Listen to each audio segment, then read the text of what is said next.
말씀을 보겠습니다. 하나님의 말씀은 느헤미야 5장입니다. 구약 성경 느헤미야 5장 말씀을 보겠습니다. 여수 성령 치유센터에서는 현대인의 성경으로 예배를 드립니다. 느헤미야 5장 제목을 한번 읽어보겠습니다. 가난한 사람을 돕는 느헤미야. 오늘 이 느헤미야 5장 말씀은 느헤미야가 연약하고 약한 가난한 사람들을 돕는 섬김을 나타내는 모습이 기록되어 있습니다. 우리 사람들은 섬기는 걸 좋아할까요? 섬김 받는 걸 좋아할까요? 섬김 받는 걸 더 좋아합니다. 대접하는 걸 좋아할까요? 대접 받는 걸 좋아할까요? 대접 받는 걸 더 좋아합니다. 누가 나를 대접해주면 굉장히 기분이 좋은데 내가 대접하는 것은 소홀히 하잖아요. 예수님 앞에 야고보와 요한의 어머니가 오셔서 우리 두 아들을 가장 높은 지위로 세워주세요 하고 부탁을 했잖아요. 높은 사람들에게 부탁을 했어요. 그럴 때 예수님이 뭐라고 말씀하셨을까요? 섬기는 자가 큰 자니라. 너희 중에 누구든지 크고자 하는 자는 너희를 섬기는 자가 되어야 한다. 크게 되고 싶으면 섬기는 사람이 되라고 했습니다. 대통령이요, 훌륭한 대통령이 되려면요, 백성을 잘 섬기는 대통령이 돼야 됩니다. 우리나라 역대 왕 중에 최고로 꼽는 왕이 있어요. 그 왕이 누굴까요? 우리나라요? 네, 우리나라 역대 왕 중에 우리 백성들이 최고로 꼽는 왕이 있어요. 그 왕이 누구예요? 세종대왕. 세종대왕입니다. 세종대왕. 왜 세종대왕을 최고로 꼽았을까요? 한글을 만들어서. 세종대왕은요, 백성들이 글을 모르니까 너무 불쌍히 여겨가지고 백성들이 글을 할 수 있도록 백성들을 정말로 귀히 여기며 존중히 여기며 섬기는 마음으로 한글을 만들었잖아요. 세종대왕이 한글을 안 만들었으면 지금 우리나라요 많은 사람들이요 글을 모르는 사람이 많을 거예요. 그죠? 한문은 중국이었잖아요. 우리가 세종대왕이 글을 만들기 전에는요 중국의 한문을 우리가 배웠어요. 근데 그게 너무 어렵기 때문에 많은 사람들이 글을 몰랐잖아요. 중국은요 글을 모르는 사람이 굉장히 많다 합니다. 우리 한국은 지금요 글을 모르는 사람이요 별로 없어요. 할머니들도 어째요 노인대학을 해가지고 글을 다 가르치고 있잖아요. 최근에 어떤 분이 나오셔서 그러더라고요. 지금 농촌에 학교들이 다 비어있는데 거기에 할머니들을 다 초대해가지고 그러니까 농촌의 할머니들이 글을 모시는 할머니들을 농촌에 초등학교가 3반밖에 없으면 예를 들면 2반밖에 없으면 한 반을 더 개설해가지고 할머니들도 같이 공부하게 하면 참 이 나라가 다시 산다고 어떤 분이 말씀하셨는데 참 좋은 아이디어인 것 같아요. 그래서 섬기는 자가 큰 자라고 하나님은 말씀하시고 그 아들 예수님도 말씀하셨는데 여기서 느헤미야가 백성들의 가난한 사람을 돕습니다. 한번 살펴보겠습니다. 5장 1절입니다. 얼마 후에 백성들이 자기 아내와 함께 그들의 지도자들을 대하여 불평하기 시작하였다. 이제 느헤미야한테 와서 이때는 느헤미야가 예루살렘에 총독이 돼 있었어요. 이제 바벨론 왕이 총독으로 임명을 했거든요. 근데 총독으로 임명했을 때 이제 이 총독 앞에 와서 백성들이요 이 지금 예루살렘을 다스리는 지도자에게 불평을 하는 거예요. 뭐라고 불평했는가 봅시다. 3절, 4절, 5절 한번 읽어보겠습니다. 3절입니다. 어떤 사람들은 우리는 흉년에 밭이나 포도원이나 집이나 저당 잡히고 곡식을 얻어야 할 형편이 되었으며 흉년이 되었는데 우리가 돈이 없으니까 밭도 포도원도 집도 다 저당 잡혀가지고 우리가 그렇게 되는 형편이 되었으니까 가난하게 되었잖아요. 그죠? 그리고 또 4절 읽어보겠습니다. 또 다른 사람은 이렇게 말하였다. 우리는 돈을 빌려 밭과 포도원 토지세를 황제에게 바쳤다. 돈을 빌려서 밭과 포도원에 농사짓는 토지세를 황제에게 바쳤다는. 그러니까 너무 우리 형편이 어려워서 지금 가난하게 되었다는 거죠. 우리가 일본에 속국으로 38년 있을 때요. 농사지면 일본 사람들이 다 많이 걷어갔어요. 그러니까 우리 한국 사람들은 예전에 우리 할아버지들 얘기를 들어보니까 나무 뿌리 캐먹고 풀을 뜯어서 연명하고 그랬다는 얘기를 들었거든요. 소나무 껍질. 다 걷어가고 그 수저 밥그릇 그런 거 뭐 철이고 은이고 이런 거 있잖아요. 전부 다 걷어갔대요. 얼마나 가난하게 살았는가 모르겠어요. 5절에 또 어떻게 했는가 보겠습니다. 5절입니다. 그들이나 우리가 다 같은 동족이며 우리 자녀들과 그들의 자녀도 마찬가지가 아닌가. 그런데도 우리는 우리 자녀들을 종으로 팔아야 할 처지가 되었고 우리 딸 중에 몇은 이미 종으로 팔려갔으나 우리 밭과 포도원에 남은 것이 되었으며 몸값을 지불하고 데려올 힘이 없다. 자녀들을 종으로 팔을 처지가 되어 팔았는데 그 딸들을 다시 데려올 돈이 없다는 거예요. 아주 형편이 지금 가난하게 되었습니다. 이 말을 들은 느헤미야가 아주 마음으로 탄식을 하며 슬퍼합니다. 그리고 느헤미가 총독인 느헤미야가 어떻게 했는가 보겠습니다. 7절입니다. 그래서 나는 신중히 생각한 다음 지도자들과 관리를 꾸짖으며 당신들은 당신들의 형제들을 착취하고 있어 하고 책망하였다. 그러고서 나는 이 문제를 처리하기 위해 큰 집회를 열고 이스라엘을 다스리던 지도자들이요. 그 가난한 백성들 것을 많이 착취했다는 것입니다. 또 황제가 걷어가는 것도 있었지만 지도자로 세워놓은 자들이 많은 뇌물을 거두어서 백성들을 힘들게 했습니다. 그러니까 느헤미야 총독이 그 지도자와 관리들을 꾸짖었습니다. 왜 형제 것들을 착취하냐. 그렇게 하면서 큰 집회를 열어가지고 느헤미야가 어떻게 수습을 했는가 한번 보겠습니다. 10절을 읽어보겠습니다. 한 장 넘겨서 5장 10절을 읽어보겠습니다. 나와 내 형제들과 그리고 나와 함께 있는 사람들도 백성들에게 돈과 곡식을 빌려주고 있습니다만 이제 그 이자를 받지 않도록 합시다. 우리가 아주 가난한 사람들에게 우리 동포들에게 돈을 빌려주는데 이자까지 받고 착취하고 있는데 그 가난한 자들에게 원금은 빌려주되 이자는 받지 말자. 이자만 받지 않아도 얼마나 힘이 덜 듭니다. 우리나라가 IMF가 와서 많이 어려워지니까 영세업자들이 많이 무너졌습니다. 그래서 가난한 자들이 너무 많이 일어나니까 나라에서 어떻게 했어요? 그 영세업자들을요 탕감하는 제도를 만들었잖아요. 그죠? 그 빚을 많이 탕감해주고 탕감하는 제도가 뭐였죠? 생각이 안 나네요.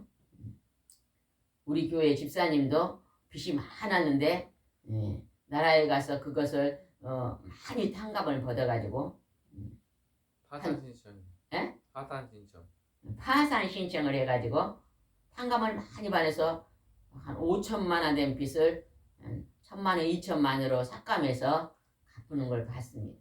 우리나라도 그렇게 제도를 만들어서 백성들이 아주 공경해서 일어나게 한 것은 참 정치를 잘한 것입니다. 가난한 자들의 아픔을 외면하지 않는 나라는요 잘 사는 나라고 그렇게 하는 나라의 대통령은요 정치를 잘하는 대통령입니다. 그래서 느헤미야도 총독으로서 그렇게 했다는 것입니다. 이자를 받지 말자. 그렇게 하면서 14절 한번 읽어보겠습니다. 또 느헤미야가 어떻게 백성들을 생각했는가 보겠습니다. 14절입니다. 14절 제목을 한번 읽어보겠습니다. 청렴한 느헤미야. 느헤미야가요 아주 검소하게 살았습니다. 여러분 우리가 사치하고 낭비하고 연락하고 살면 안 됩니다.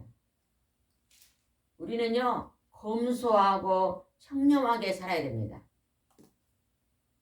하나님의 아들 예수님은요 아주 검소하게 살았습니다. 그 다음에 그 제자들도 아주 검소하게 살았습니다. 우리나라에 정말로 훌륭하신 목사님들은요 아주 검소하게 사셨습니다. 우리는 하나님이요 그 검소하게 청렴하게 사는 것을 본받아야 됩니다. 예수 믿는 사람, 하나님 믿는 사람이 100만 원짜리 옷 입고 잘 먹고 잘 입고 잘 사고 어려운 사람을 돌아보지도 않고 구제하지도 않고 이거는요 예수님을 닮는 사람이 아닙니다.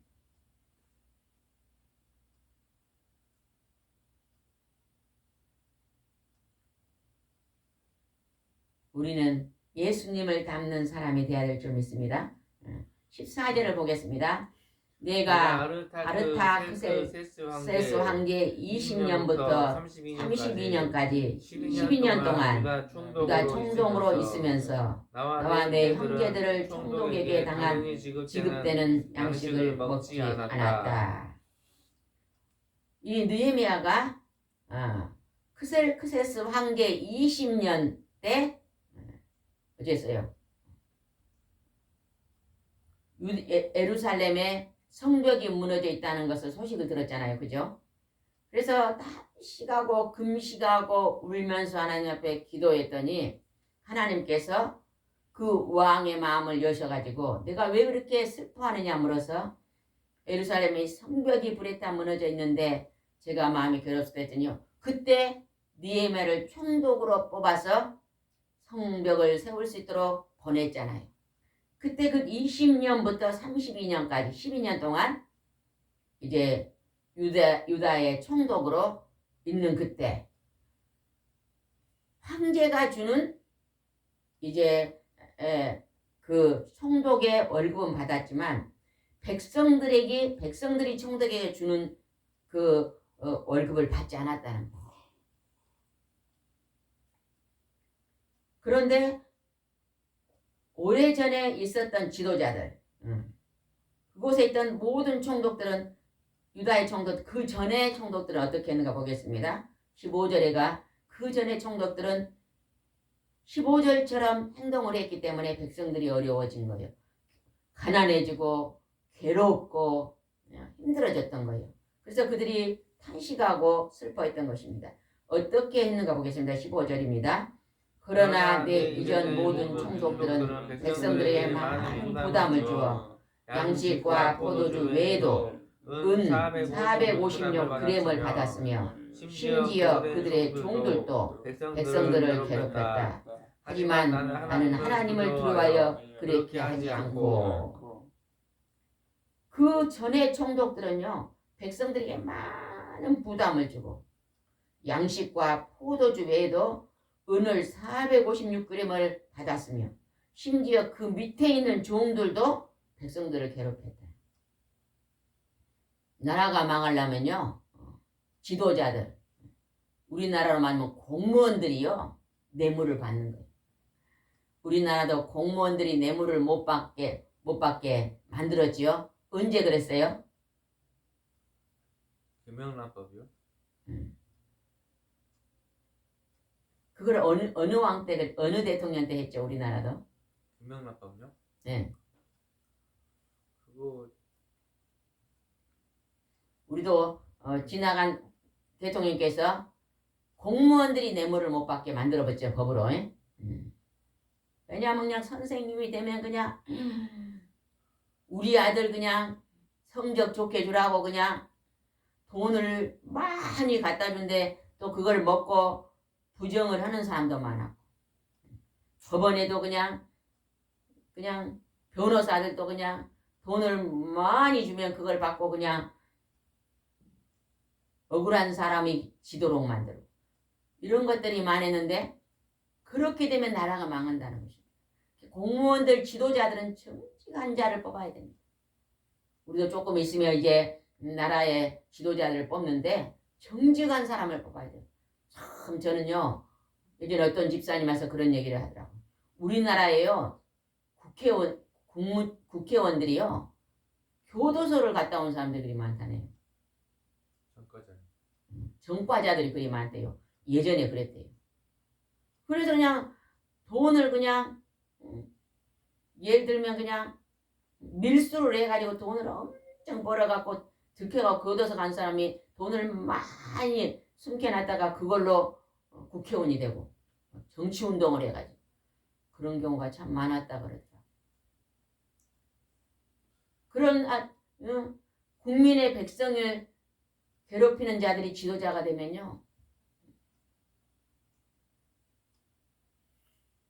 제가 예전에 보니까요. 스위스, 스웨덴 그런 나라들은요. 국회의원들이요. 자전거 타고 다니더라고요. 어느 나라 그랬죠? 덴마크요? 덴마크가 그런가? 하여튼 그쪽 나라들 유럽 쪽에는요. 국회의원들이요. 자전거를 타고 국회의원들 그 사무실이요. 아주 조그만하더라고요. 여러 명이 같이 하고. 그래서 그들은요. 앉아있을 새가 없대요. 언제나 국민들한테 국회의원들이요. 시청에 가면요.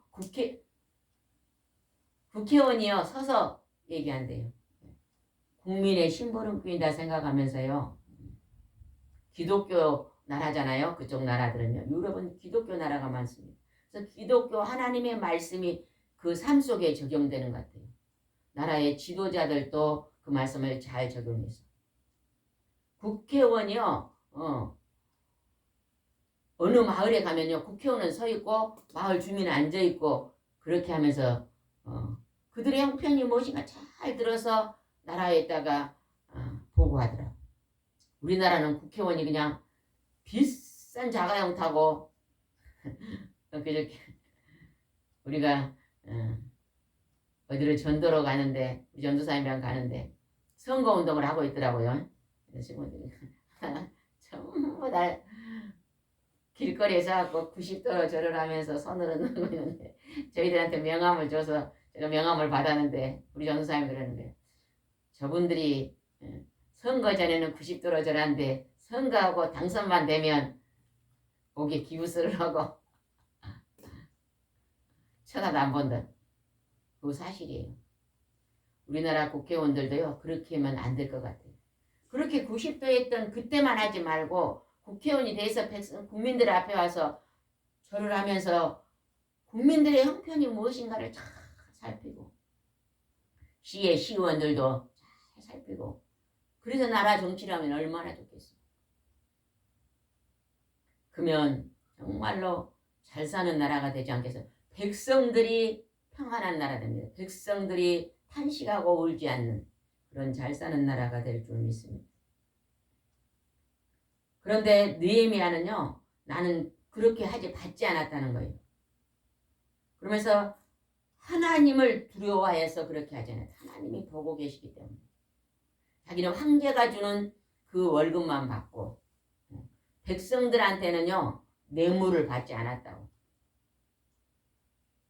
그렇게 하면서 또 자기는 그랬겠잖아요. 자기 밑에 있는 지도자들도 뇌물을 받지 말라고 또 가르쳤겠잖아요. 그죠? 근데 그렇게 하면서 느헤미야는 아주 청렴한 지도자로 백성들의 아픔을 살피는 일꾼이 된 것입니다. 그러면서 또 그는 어떻게 했는가 보겠습니다. 16절입니다. 16절. 오히려 성을 재건한데 온갖 정력을 쏟았으며 한치의 땅도 사놓지 않았다. 그리고 나와 함께 있는 모든 사람들도 성을 재건하는 데 힘쓰도록 하였으며 자기는 자기의 모든 사비도 다 내서 성을 재건하는 데 썼다는 것입니다. 그리고 자기 재산으로 땅 한 평도 사놓지 않았다고 고백하고 있습니다.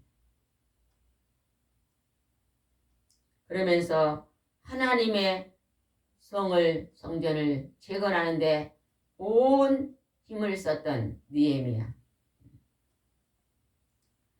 느헤미야가요 말라기, 요한계시록, 구약의 신약은 제일 끝이 요한계시록이잖아요. 구약의 제일 끝은요 말라기인데 말라기 선지자보다 더 뒤에 이 느헤미야서를 쓴 거예요. 그러니까 말라기 선지자가 느헤미야 선지자 이 총독이 있는 그때의 말라기를 썼어요.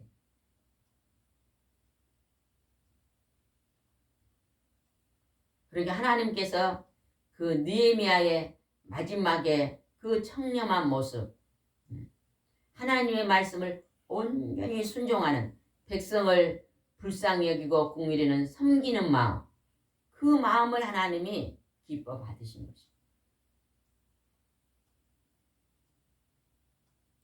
우리 교회가 섬김 교회인데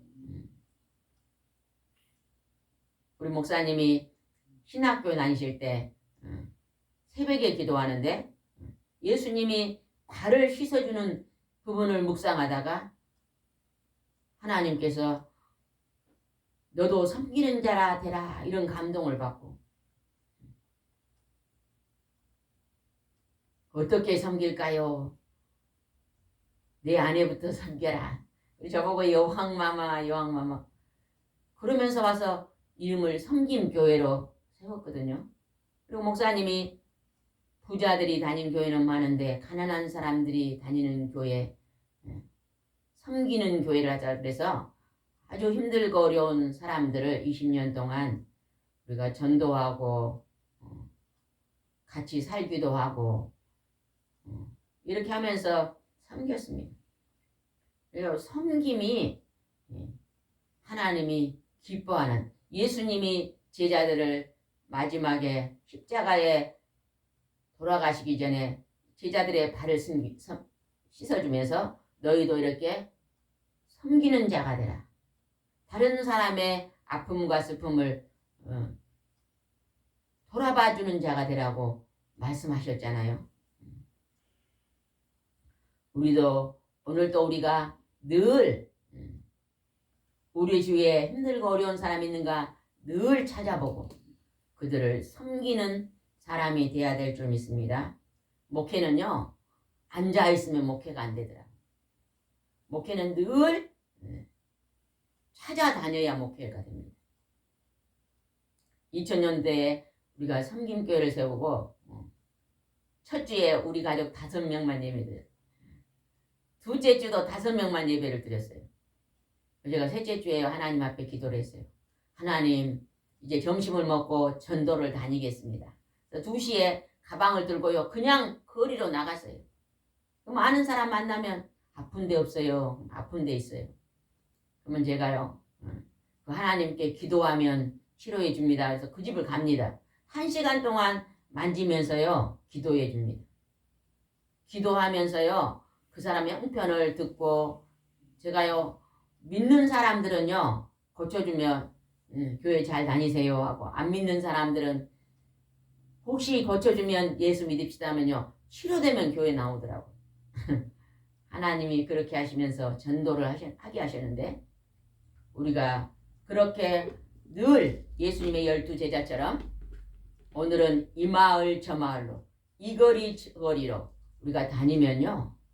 많이 전도할 줄 믿습니다. 그래서 하나님이 많은 영혼을 건져낼 줄 믿습니다. 그 다음에 한번 보겠습니다. 18절입니다. 18절, 17절입니다.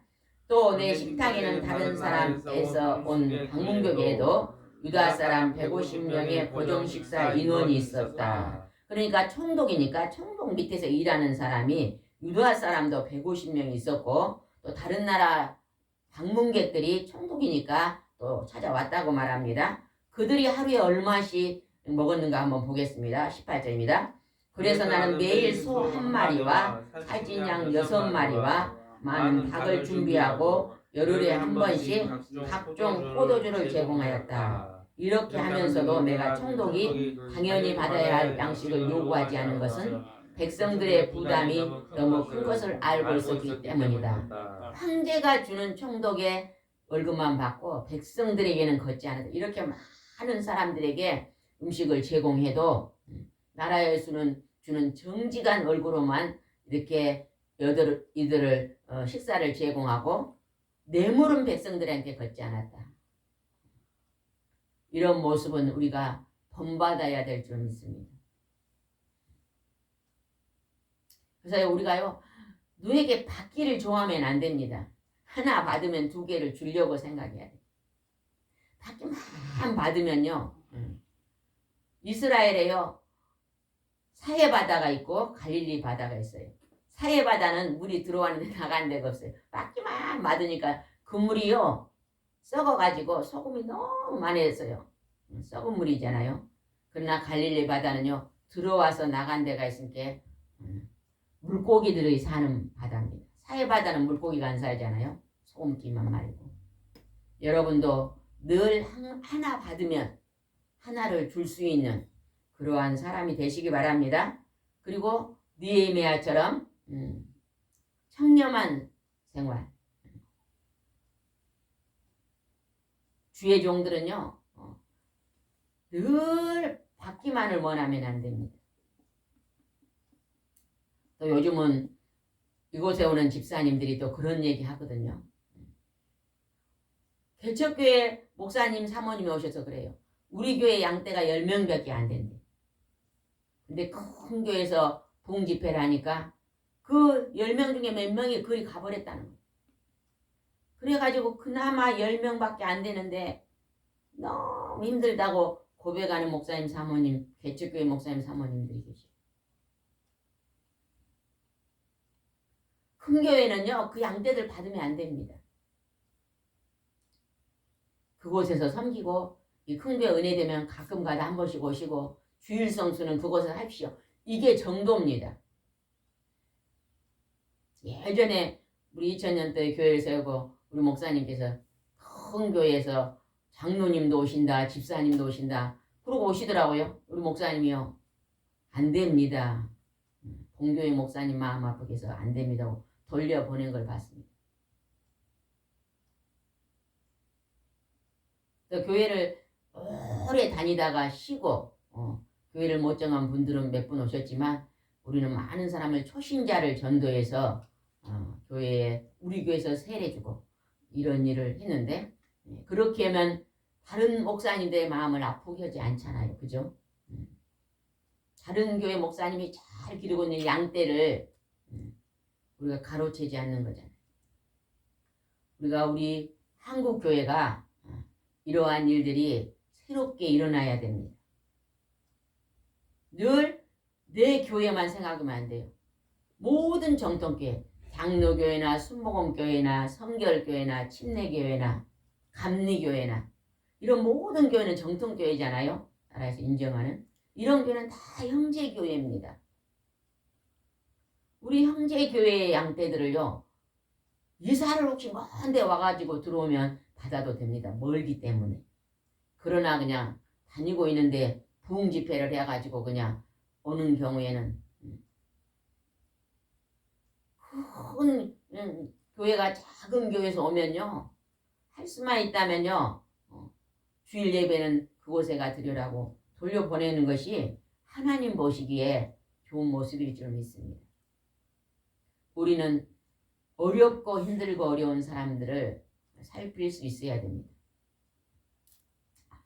우리나라도요, 시골 교회에서 많은 사람들을 양육했잖아요. 그래가지고 그 시골 교회 청년들이 서울로 대학을 가가지고 서울 교회로 들어가면서 서울 교회들은 굉장히 부유해졌는데 농촌 교회는 가난해졌잖아요. 저는 미국 카터 대통령이 그 놀라운 간증이 있잖아요. 카터 대통령이 시골에서 한 10명이나 되는 땅콩을 재배하신 분이었잖아요. 대통령 되기 전에. 농부였어요. 농부. 땅콩을 심는 농부. 참 미국은요. 땅콩 심는 농부가 대통령이 되고 참 그런 나라는 진짜 평등한 국민이 평등한 나라인 것 같아요. 카터 대통령이 돼가지고 대통령 저기네 시골 교회 작은 교회 주일학교 몇 명 주일학교 교사 선생님이었잖아요. 대통령이 돼도요 그 먼 거리를 비행기를 타고 매주 가서 그 어린이 교사를요 대통령 기간 내내 했답니다. 얼마나 훌륭합니까? 예. 자기 고향 교회를 돌아보는 거죠. 그죠? 뿌리를 잊지 않는 거죠.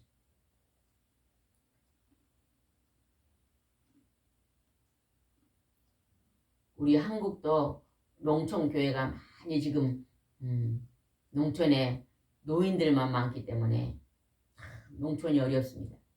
그러나요 농촌같이요 살기 좋은 데가 없습니다. 우리나라요 정년퇴직하면 다 정년퇴직하면 농촌으로 들어오면 좋을 것 같아요.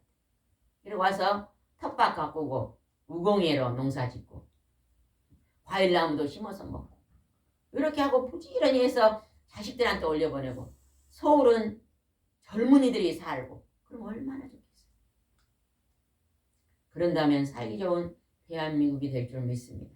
19절 한번 읽어보겠습니다. 19절 이때 나는 이렇게 기도하였다. 나의 하나님이시여 내가 이 백성을 위해서 행한 모든 일을 기억하시고 나에게 은혜를 베풀어 주소서. 백성을 향해서 느헤미야가 이렇게 정직하고 성결하고 청렴하며 섬기는 일을 했습니다. 하나님 이 모습을 기억해달라고 그리고 나에게도 은혜를 베풀어 달라고 기도하고 있습니다. 우리도 느헤미야처럼 이런 기도를 드릴 수 있도록 우리도 그러한 삶을 살아야 될 줄 믿습니다. 여러분도 검소하게 전략하셔서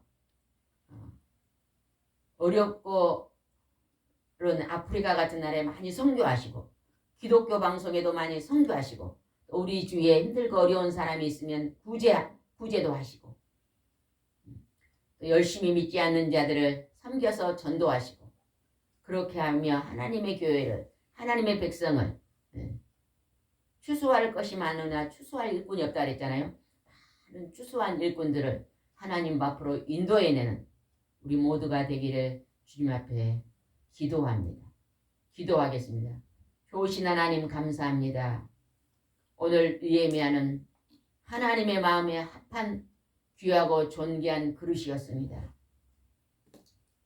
하나님의 성전에 성벽이 무너진 것을 마음 아파했고 하나님께 탄식하며 금식하고 기도함으로 하나님의 은총을 입었습니다. 그는 유다의 총독이 되었지만 백성의 아픔을 기억하고 백성의 아픔을 돌아보는 귀하고 존귀한 하나님의 그릇이 되었습니다. 우리도 하나님 은총을 입었사오니 우리도 오늘 이러한 느헤미야의 모습을 본받는 하나님의 일꾼이 될 수 있도록 인도해 주시옵소서. 예수님의 이름으로 기도드리옵나이다. 아멘.